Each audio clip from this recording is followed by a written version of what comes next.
glad that she and Tolpuddle were still alive. "Come on, then." Delilah turned her back on the view with the confidence of a local, knowing it would be there, albeit different, when she ran the next day. And the day after that. And the day after that. As a native of the Yorkshire Dales, she felt part of this landscape, her family history sewn into the fabric of the hills and dales that surrounded her. She pitied any person who wasn't part of it too. "Last one down buys breakfast," she shouted, starting to run. The dog barked and fell into place alongside her. It wasn't long before his loping stride was outpacing hers, pulling her faster and faster down the hillside, towards home. "Little things no one would notice. They're going missing. My watch, Artie's cufflinks, Clarissa's headscarf. Little things. But I notice. I see her, prowling the corridors late at night." "Did you report your watch missing, Mrs. Shepherd?"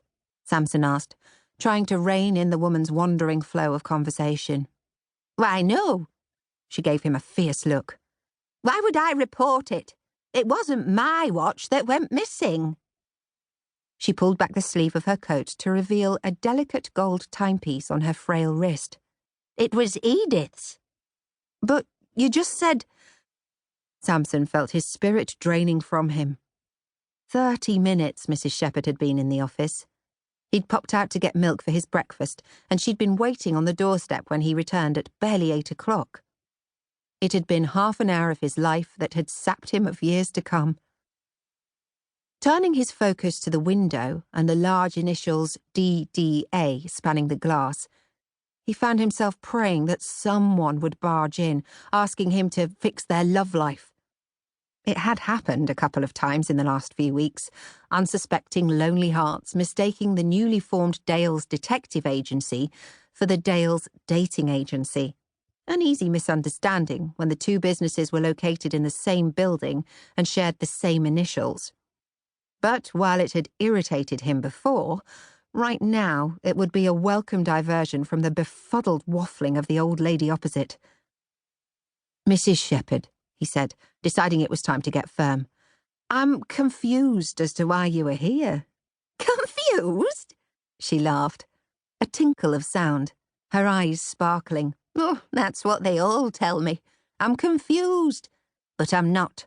I know what I saw, and I know what she's up to. She's trying to kill me."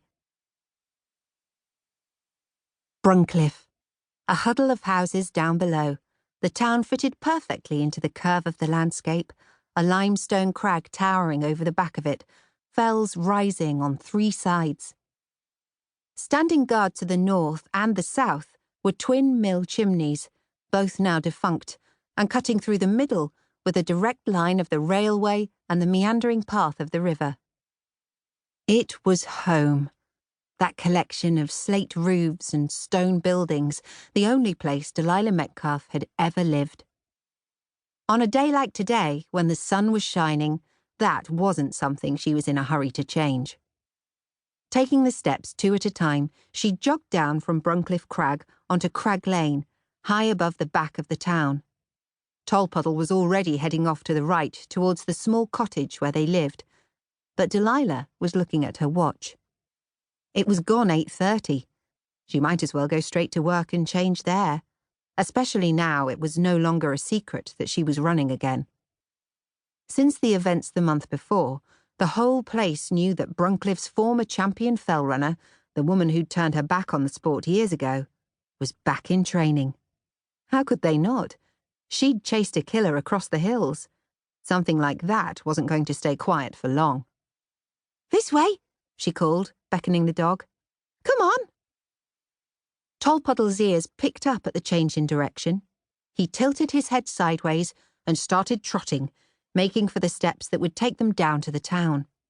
Like every morning for the past month and a half, he was eager to get to the office, to get to him.